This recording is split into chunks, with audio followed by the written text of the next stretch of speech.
Hello everyone, welcome to cast classes. I am your teacher Vipin Chauhan. तो बच्चों, जैसे कि अपनी डेली बेसिस पे जो वीडियो चल रही हैं सबको आई होप सब कुछ समझ में आ रहा होगा। ठीक है, डेली क्लासेस आपको मिलती हैं। तो ये जो कास्ट क्लास चैनल है इस पे सुन लेना आप लोग अच्छे से कान खोल के। सबसे पहले तो चैनल को सब्सक्राइब कर लो, क्योंकि ये चैनल बिल्कुल आपको, मैं तो कहता हूँ, एक एजुकेशन रेवोल्यूशन लाएगा। कैसे रेवोल्यूशन लाएगा? बहुत वीडियो चल रही हैं यूट्यूब पे, हर जगह काफ़ी वीडियोज आ रही हैं। काफ़ी आपको बोला गया है कि भाई पेड क्लासेस होंगी, 999 में मैथ्स मिल रही होगी, है ना, 1000 रुपये में इंग्लिश मिल रही होगी। यहाँ पे we are not even asking for 1000 rupees, we are not even asking for 999, we are only asking you guys to subscribe our channel और अपने जो एम को, अपने जो एम्बिशन को आगे ले जाइए। कोई आपसे पैसे नहीं लिए जाएंगे, बस आपको इतना रखना है याद कि एजुकेशन चैनल कास्ट क्लास आपको डेफिनेटली बहुत हायर लेके जाएगा। आराम से आओ, डेली टाइमिंग आपको पता ही है इंग्लिश क्लास का, 9:15 बजे आपकी क्लास होती है। देखो, कोई भी चीज़ जब अपन किसी को मतलब सोचते हैं ना कि यार हमें ये अचीव करना है, उसमें टाइम तो लगता है। एक दिन में हम ना कोई एग्ज़ाम क्रैक कर पाएंगे, एक दिन में ना ही हम किसी कोई भी फील्ड हो उसमें सक्सेस हो पाएंगे। थोड़ा सा पेशेंस रखना, ठीक है, थोड़ा सा पेशेंस रखना, मेहनत करते जाओ, प्रैक्टिस करते जाओ।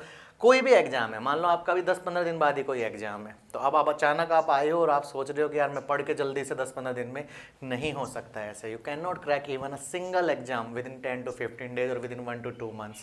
You have to at least prepare for anything at least for 6 months, कम से कम 6 महीने। तो मैं तो आपसे ये कहता हूँ कि 6 महीने के लिए आप लोग अपना जो पूरा जो टाइम है वो इस चैनल पे स्पेंड करें। ठीक है, इस चैनल पे आए और आराम से देखो, बहुत सारी वीडियोज आपको इंग्लिश के मिलेंगी। अब देखो, जैसे कि अभी फॉर्म चल रहे हैं एसएससी सीएचएसएल के, ठीक है ना, 10+2 के बाद जो एग्जाम होता है, जितने भी कंसेप्ट मैं आपको करा रहा हूँ इंग्लिश के अंदर, डेली उनको देखो, पढ़ो। और आपको मैं कहता हूँ कि मैं आपको कोई बुक भी नहीं बताऊंगा कि यार आप ये बुक लेके आओ और इसमें से पढ़ो। आप बस क्या करना, कंसेप्ट यहाँ से पढ़ते रहना। जैसे ये टॉपिक खत्म होगा उसके बाद मैं आपको खुद 150 क्वेश्चंस के सेट्स दे दूंगा। ठीक है, ग्रुप में आपके डाल देंगे, हमारे जो भी टेलीग्राम वगैरह ग्रुप है सब में आपको पीडीएफ मिल जाएगी, उसमें से बस प्रैक्टिस करते रहो। And believe me, have trust in me, बिल्कुल आपका सिलेक्शन होगा। कोई भी इंग्लिश हो, सीएचएसएल हो, सीजीएल हो, बैंकिंग हो, यार आप किसी भी लेवल की इंग्लिश की प्रिपरेशन कर रहे हैं तो this is a channel for you. आप बिल्कुल आ सकते हैं, बस आपको सब्सक्राइब करना है, नोटिफिकेशन पे जाके नोटिफिकेशन के लिए बेल आपको बजानी है। ठीक है, आपको सारी वीडियोज मिलती रहेंगी।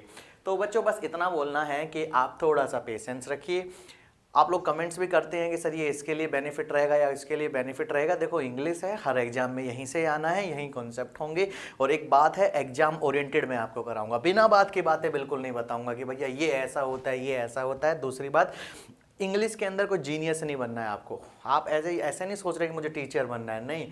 आप ये सोचो ना पहले आपके एग्जाम में क्या आ रहा है। ठीक है, तो मैं काफ़ी कोशिश कर रहा हूँ कि आप लोग के पास हर वो कंसेप्ट पहुँचे जो बिल्कुल बेसिक हो, या कोई एक अच्छा लेवल का भी कंसेप्ट हो, बेसिक टू हाई लेवल, और इसको हम बोलते हैं फ्रॉम जीरो टू हीरो। हर क्लासेज आपके सामने रखी जाएंगी, उसी के लिए अब हम मेहनत कर रहे हैं और आपसे भी बस उम्मीद रखते हैं कि आप अच्छे से मेहनत करें, अच्छे से पढ़ें, प्रॉपर नोट्स बनाइए। ठीक है, और नोट्स बनाने के साथ साथ बच्चों हर सब्जेक्ट को देखा, इंग्लिश देखो, मैथ्स देखो। आपको पता है कॉम्पिटिटिव एग्जाम में इंग्लिश और मैथ्स बहुत इंपॉर्टेंट है। रीजनल एग्जाम में आप जो भी रीजनल जीके होती है वो भी ध्यान से देख लीजिए। ठीक है बच्चे, तो अब मुझे लगता है ज़्यादा समझाने की ज़रूरत है नहीं, इतने समझदार आप हैं कि आपको क्या करना है। ठीक है, हम बस इतना बोलना चाहते हैं कि हम इतने आपको ये नहीं बोलेंगे कि आप हमें पैसे दो, पेड क्लासेस वगैरह बिल्कुल नहीं है, आपके लिए बिल्कुल फ्री ऑफ कॉस्ट क्लासेस हैं। और एक बात, एक आश्वासन मैं आपको और दे सकता हूं कि आपको कंसेप्ट्स, आपको टॉपिक, आपको पूरा कोर्स मिलेगा। ऐसा नहीं है कि 10 दिन के लिए मैं आया और 15 दिन के लिए मैं आया, 20 दिन के लिए मैं आया। कंप्लीट इंग्लिश का कोर्स आपको कहाँ मिलेगा? कास्ट क्लासेस के ऊपर मिलेगा। ठीक है, तो ये नाम अच्छे से लिख लीजिए, कास्ट क्लासेस। आपको सर्च करना है यूट्यूब पे सर्च करके जितने भी वीडियोज हैं उनसे धीरे धीरे धीरे धीरे पढ़ते रहिए। चलिए ठीक है, तो विदाउट वेस्टिंग मोर टाइम अब हम स्टार्ट करते हैं अपना कॉन्सेप्ट। जो नेक्स्ट कॉन्सेप्ट हम कर रहे हैं, काफ़ी वीडियोज आ चुकी हैं, होप पसंद आ रही होंगी। तो चलो अब स्टार्ट करते हैं अपना सब्जेक्ट वर्ब एग्रीमेंट का नेक्स्ट टॉपिक।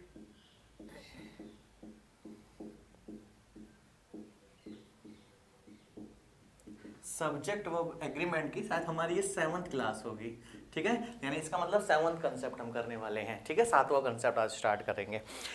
क्या क्या था सब्जेक्ट वर्ब एग्रीमेंट में, अगर मैं आपको बता देता हूं कि भाई सब्जेक्ट सेंटेंस में हमें फाइंड आउट करना है और उसके अकॉर्डिंग हमें वर्ब लगानी है, बात ठीक है, सबको यहाँ तक समझ में आ रहा है। और दूसरी बात बच्चों, और मैं आपको ये और थोड़ी सी बात बताने देना चाहता हूँ कि इंग्लिश सिर्फ ग्रामर नहीं है, ऐसा नहीं है कि सिर्फ ग्रामर आपको करनी है, you need to learn few more vocabs also, आपको बहुत वोकैब्स भी याद करने हैं, वर्ड्स याद करने हैं, अच्छे अच्छे वर्ड्स याद करने हैं, ठीक है। जैसे कि मैं बहुत सारे वर्ड्स आपको बताऊँगा, आप उनको अगर अपनी डेली लाइफ में यूज करेंगे ना तो आपको जल्दी याद होंगे। इसीलिए मैंने कहा कि आपको 6 महीने तो रुकना पड़ेगा इस चैनल के ऊपर।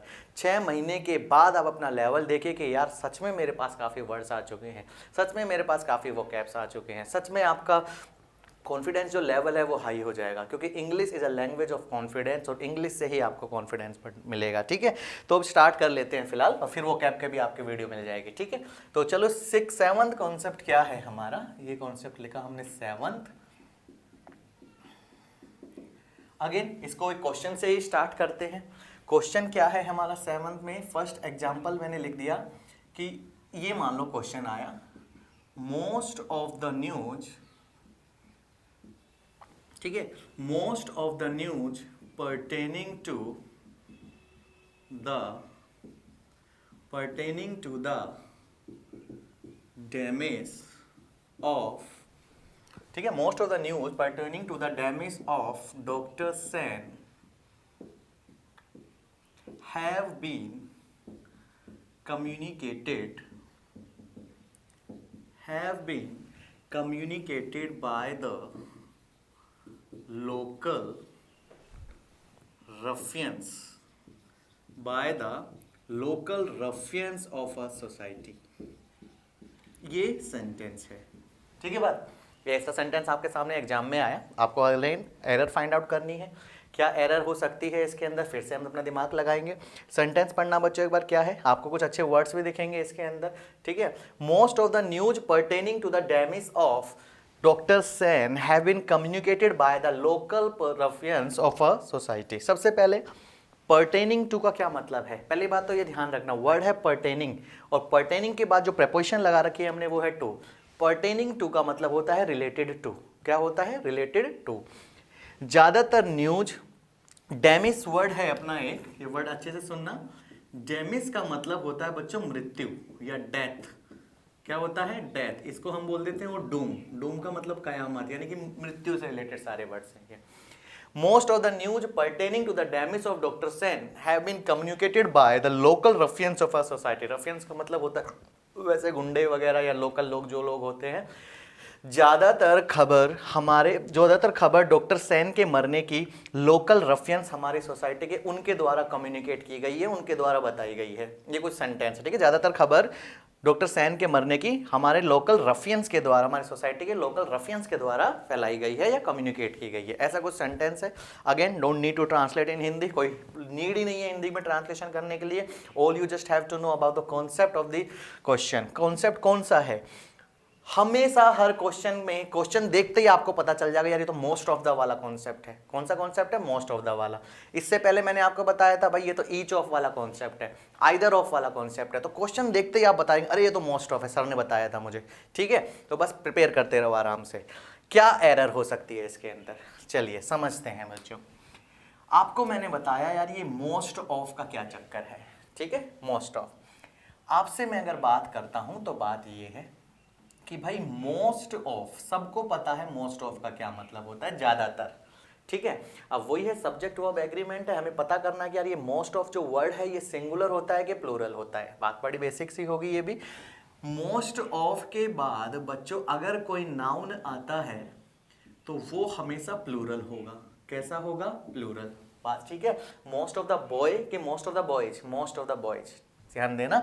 मोस्ट ऑफ के बाद जो नाउन आएगा वो हमेशा प्लूरल आएगा, और जो नाउन के बाद जो वर्ब आएगी, ये मैं हटाता हूँ डेथ और डूम, वर्ब भी हमेशा कैसी होगी, प्लूरल होगी।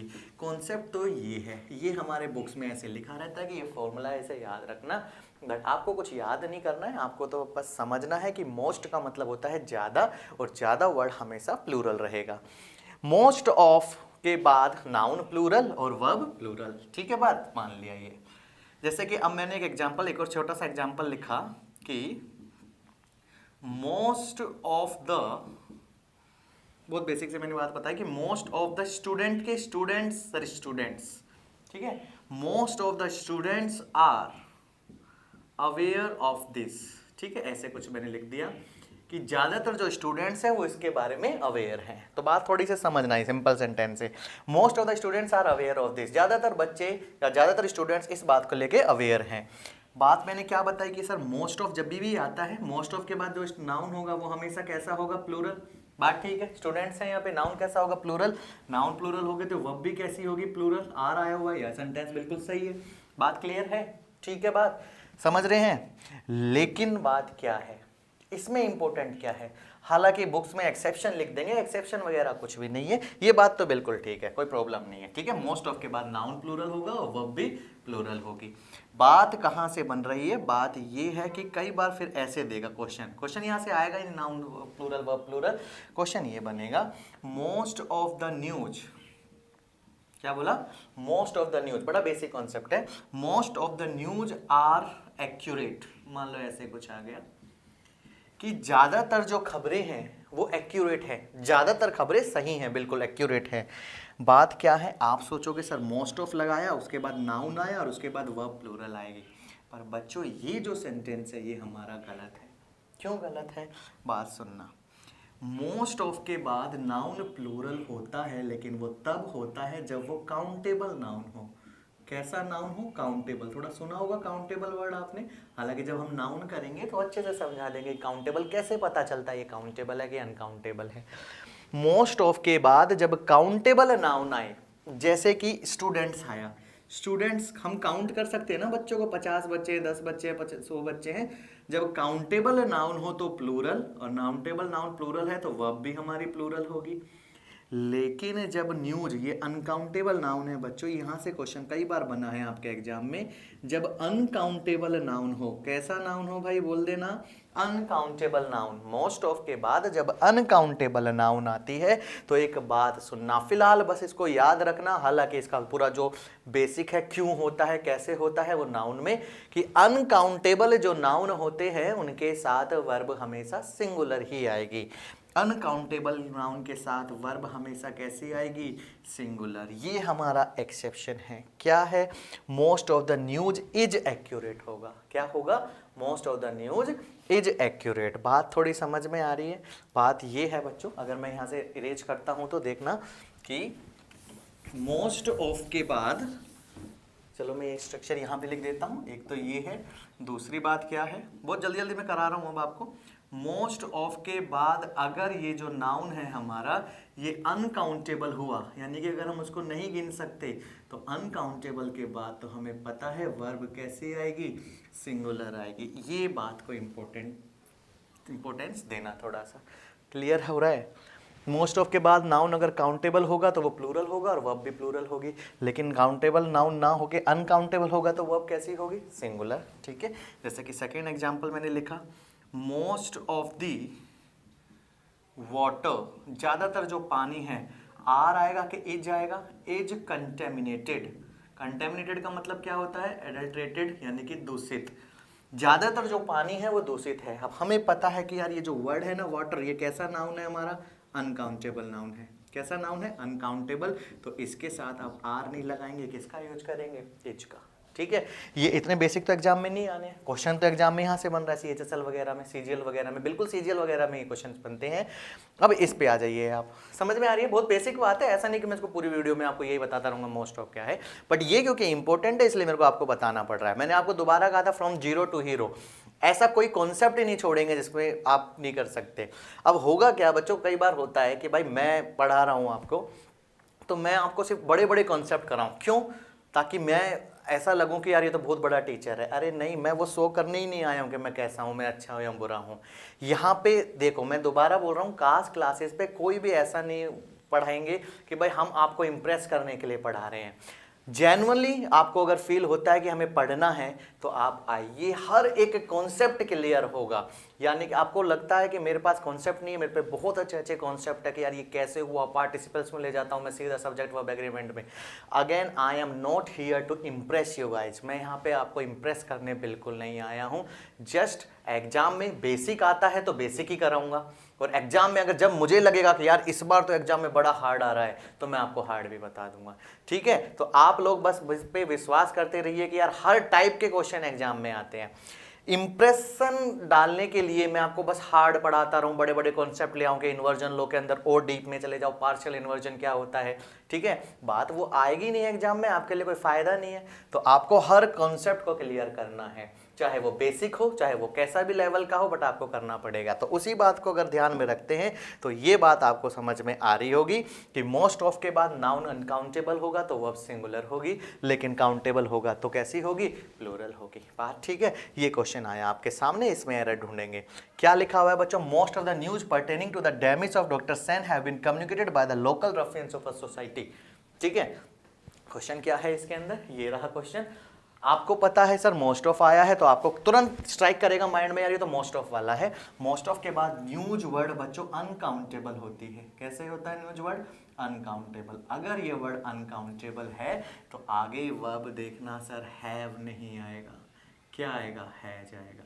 बात समझ में आ रही है, बिल्कुल क्वेश्चंस आते हैं यहाँ से। ठीक है, यहाँ पे हैव की जगह क्या आएगा, है जाएगा। क्लियर है, ज़्यादा अब इसके अंदर मैं नहीं जाऊँगा, छोटे कॉन्सेप्ट हैं तो छोटे क्वेश्चन जल्दी जल्दी करेंगे हम। सही है बात, ध्यान रखेंगे इस बात को। ठीक है, थोड़ा जल्दी जल्दी प्रिपरेशन करिए अपने। नेक्स्ट क्वेश्चन आता है, नेक्स्ट कॉन्सेप्ट में इसी में करा देता हूँ। 8th कॉन्सेप्ट हमारा क्या होगा, ठीक है, ये हटा देता हूँ मैं, ध्यान रखिएगा। सब्जेक्ट वर्ब एग्रीमेंट कंप्लीट लेके चलेंगे।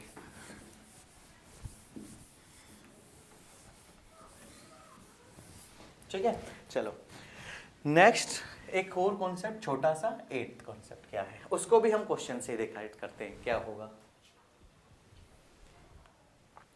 ठीक है भाई, चलिए करें, अब अगले पे आए। ठीक है, मोस्ट ऑफ वाला याद रखना कि ये भी होता है। अभी तक हमने बहुत सारे करे हैं, ईच, एवरी, आइदर, नाइदर कर लिया, रिलेटिव प्रोनाउन वाला कर लिया, प्रीपोजिशन से पहले सब्जेक्ट होता है वो भी कर लिया। ठीक है, और इन्वर्जन लो वाला कर लिया, एडवर्ब पहले आएगा या कौन सा आएगा, अब ये वाला कर लिया, मोस्ट ऑफ वाला। फिलहाल एक क्वेश्चन लिखना कि अ body of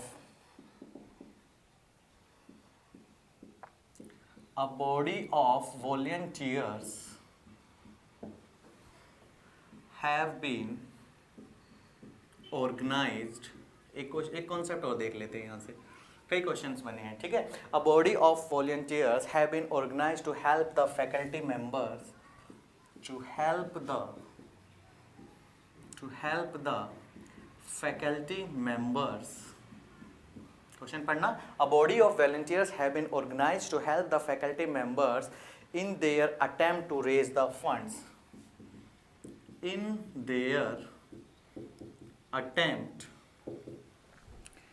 their attempt to raise the funds। एक क्वेश्चन ये लिखा। ठीक है, मान लो एग्जाम में इतना लंबा सेंटेंस नहीं बनता, बट आपका कॉन्सेप्ट तो यहीं से बनेगा, ये अलग कॉन्सेप्ट है। ठीक है, मोस्ट ऑफ द वाले को अब जान दो, टाटा बाय बाय, क्योंकि वो हमें आ गया है। ओके, सेंटेंस पढ़ेंगे क्या है, A body of volunteers have been organized to help the faculty members in their attempt to raise the funds। बच्चों क्या आप मुझे बता सकते हैं इसमें क्या एरर हो सकती है, थोड़ा सा सोच के बताएंगे। अ बॉडी ऑफ वॉलंटियर्स, समझे वॉलंटियर्स कौन होते हैं। जैसे कि मैंने बोला कि मैंने कोई कंपटीशन रखा और मैंने बोला कि जो जो वॉलंटियर्स इसमें पार्टिसिपेट करना चाहते हैं they can come to me, वो मेरे पास आ सकते हैं। वॉलंटियर्स का मतलब वो लोग जो खुद वॉलंटियरली अपनी इच्छा से पार्टिसिपेट करना चाहते हैं। ठीक है, बॉडी का मतलब कोई भी आप ग्रुप लगा लो, ऑर्गेनाइजेशन लगा लो, ठीक है, कमेटी लगा लो। एक ऐसी body of volunteers have been organised, एक ऐसी बॉडी बनाई गई वॉलंटियर्स की जिनको to help the faculty member, जो फैकल्टीज हैं उनमें, help the faculty member in their attempt to raise the funds. Raise the fund का मतलब बच्चों पैसे बढ़ाना है ना, रेज करते हैं ना, फंड रेज करते हैं कि भाई चंदा लेना। तो एक ऐसी बॉडी बनाई गई जो फैकल्टी मेंबर्स के हेल्प के लिए चंदा इकट्ठा कर रही हैं। ठीक है, ऐसे कुछ सेंटेंस बोल रहा है। अगेन कोई जरूरत नहीं है कुछ भी बोलने दो, आपको अगेन एक और कॉन्सेप्ट पता चलेगा क्या कि सर आ बॉडी ऑफ वाला कॉन्सेप्ट, अकेले आ बॉडी ऑफ वाला नहीं। मैं यहाँ पे आपसे बात करना चाहता हूँ। क्या वर्ड बोला है बच्चों? सब्जेक्ट हमारा क्या है? ऑफ से पहले है, बताया था ये आपको। सब्जेक्ट क्या है हमारा? प्रीपोजिशन ऑफ आ गया, तो इससे पहले क्या हो गया हमारा? Subject a body. ये क्या है? सब्जेक्ट पहचानना है आपको भाई, वही कंसेप्ट तो चल रहे हैं जो अभी तक कर रहे हैं, ठीक है। तो सब्जेक्ट आपको पहचानना है। सब्जेक्ट आपने पहचाना, अ बॉडी ऑफ वॉलंटियर। एक वॉलंटियर है कि वॉलंटियर्स है तो बहुत सारे, लेकिन वर्ब किसके अकॉर्डिंग आएगी? बात क्या है आपको समझाता हूँ बच्चों। ये भी थोड़ा सा नाउन में ही आएगा वैसे। अ बॉडी का मतलब होता है कलेक्टिव नाउन। क्या होता है भाई? Collective noun. सुना नहीं होगा तो बस थोड़ा सा अब सुन लेना, बाकी नाउन के लिए छोड़ देना। कुछ ऐसे वर्ड्स होते हैं, कुछ ऐसे टर्म्स होते हैं जिनको हम कलेक्टिव नाउन बोलते हैं। कलेक्टिव का मतलब ग्रुप, यानी कि वो जो वर्ड्स होंगे वो हमेशा ग्रुप की बात करेंगे। जैसे कि वर्ड सुनना, मैंने बोला अ कमेटी। कमेटी के अंदर एक मेंबर नहीं होते, बहुत सारे मेंबर होते हैं। अब बॉडी, बॉडी भी कमेटी होती है, एक मेंबर नहीं बहुत सारे। ज्यूरी, ग्रुप ऑफ जजेज, ज्यूरी के अंदर एक जज नहीं होता, बहुत सारे जजेज होते हैं, ठीक है। ऐसे मैंने वर्ड बोला बच्चों हर्ड, HERD, हर्ड का मतलब झुंड, तो झुंड के मतलब बहुत सारे एनिमल्स होंगे उसके अंदर, ठीक है। गैंग्स, बहुत सारे लड़के होंगे। बेवी, अ बेवी ऑफ गर्ल्स, बहुत बेवी वर्ड है, बहुत सारी लड़कियां। तो बच्चों कलेक्टिव नाउन वो होता है जो हमेशा ग्रुप की बात करे। तो अ बॉडी ऑफ वॉलंटियर्स है, तो बहुत सारे लोग उसके अंदर, वॉलंटियर्स तो बहुत हैं, लेकिन ये जो वर्ड आया है कलेक्टिव नाउन। सुनना, कलेक्टिव नाउन के वर्ड्स क्या क्या हैं? मैंने बोला बच्चों अ बॉडी, ऐसे वर्ड्स बहुत पूछे गए एग्जाम में। अ बॉडी, अ ग्रुप, ठीक है, a team, a body, a group, a team, ठीक है। अ बेवी, बेवी का मतलब लड़कियों के ग्रुप को अपन इंग्लिश में बेवी बोलते हैं कलेक्टिव नाउन में। जब भी ये कलेक्टिव नाउन सेंटेंस में सब्जेक्ट हो, कौन से नाउन है ये? कलेक्टिव नाउन, ठीक है। हालांकि कलेक्टिव नाउन का पूरा कॉन्सेप्ट नाउन में बताऊंगा कि सब्जेक्ट के साथ वर्ब कैसे आती है। फिलहाल आप सुनना, इन क्वेश्चंस में अगर a body, a group, a team, a wavy, a variety, ऐसे सारे वर्ड्स आ जाएं जो कलेक्टिव नाउन हो, तो आप उनके साथ वर्ब सिंगुलर लगाना। कैसी वर्ब लगाएंगे? सिंगुलर, क्योंकि कलेक्टिव नाउन के साथ वर्ब सिंगुलर आती है। हालांकि प्लूरल भी आएगी, एक्सेप्शन है, बट वो अभी नहीं, वो कलेक्टिव नाउन में बता देंगे। फिलहाल आपको जब भी ऐसे क्वेश्चन मिले, अ बॉडी ऑफ, आगे कुछ भी हो, अ वैरायटी ऑफ क्लॉथ्स, ठीक है, variety of clothes, a team of players, या फिर ऐसा आ जाए अ ग्रुप ऑफ म्यूजिशियंस या बैंड ऑफ म्यूजिशियन, ये सब्जेक्ट कलेक्टिव नाउन के अकॉर्डिंग वर्ब हमेशा कैसी लगेगी? सिंगुलर लगेगी। तो इस कॉन्सेप्ट को भी मैं जल्दी सम अप कर रहा हूँ, जल्दी से एंड कर रहा हूँ कि यहाँ पे बच्चों, क्योंकि सब्जेक्ट सिंगुलर है, कैसा है सब्जेक्ट? सिंगुलर, ठीक है। तो वर्ब आपकी कैसे आएगी? सिंगुलर। तो बच्चों अ बॉडी के अकॉर्डिंग यहाँ पे हैव नहीं लगा के आप क्या लगाएंगे? हैज लगाएंगे। बात समझ में आ रही है? ये सब बुक्स में होते हैं ऐसे तो अवेलेबल, बट आपको क्या करना है, आप जब यहाँ से पढ़ेंगे तो इन चीज़ों को जल्दी याद कर सकते हैं। इसलिए बड़ी छोटी छोटी वीडियोज़ हम आपको देते रहेंगे, बहुत सारी वीडियोज़ आपके पास आती रहेंगी। बस इनको, अब ऐसा तो है नहीं कि पूरे दिन में आप यही पढ़ोगे, नहीं यार।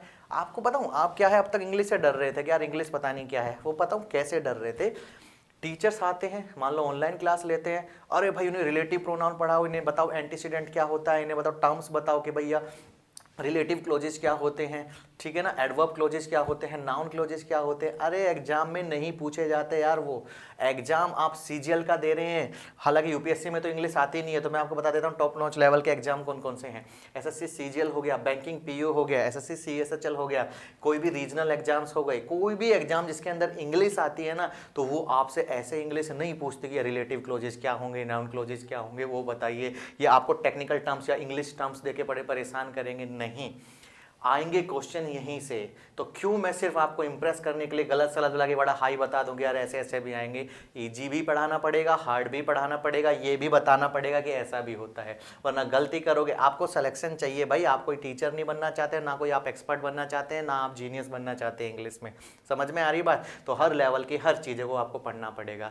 बहुत छोटा सा कॉन्सेप्ट था, कलेक्टिव नाउन के साथ वर्ब सिंगुलर होगी। ये वर्ड्स अगर आ जाते हैं एज ए सब्जेक्ट काम कर रहे हैं तो उनके साथ वर्ब कैसी होगी? सिंगुलर। हाँ, अगर मान लो आप आइल्स की तैयारी कर रहे हो, आप कैट की तैयारी कर रहे हो और उसमें इंग्लिश आती है, तो बच्चों उसमें रीडिंग स्किल इंप्रूव करो ना। आप अपनी रीडिंग स्किल कैसे इंप्रूव करेंगे मैं ही बताऊंगा, वो भी वोकैब्स में, ठीक है। तो ग्रामर बड़ी सिंपल आती है, तो उनको सिंपल ही वे में लो, ठीक है। ज़्यादा हार्ड वे में लोगे तो आप खुद अपनी टेंशन ले लोगे कि यार नहीं आ रही इंग्लिश, छोड़ दो, ठीक है। तो मैं आप लोगों से कहना चाहता हूँ, हर एक बच्चा जो रीजनल एग्जाम की तैयारी कर रहा है, आप नेशनल लेवल की भी तैयारी कर सकते हैं।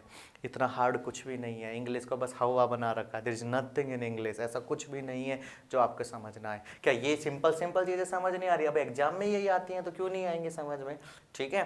तो होप क्लियर हो रहा होगा ये सब चीज़ें आपको, ठीक है, बात क्लियर है, ठीक है। चलिए तो अभी के लिए इतना ही, इस कॉन्सेप्ट में इतना ही करेंगे हम, जल्दी जल्दी वीडियो जाती रहेंगी, सब कुछ कराएंगे, सारे सब्जेक्ट वर्ब एग्रीमेंट के एक एक कॉन्सेप्ट मैं आपको कराऊंगा, हर टॉपिक पे आप मुझ पर रिलाई कर सकते हैं, you can definitely rely on me कि आप सही बता रहे हैं सर, ठीक है, बस इतना भरोसा कीजिएगा। बाकी आप वीडियो को देखते रहिए, पसंद करते रहिए, नोट्स बनाते रहिए। चलो तब तक के लिए thank you, bye bye, good night.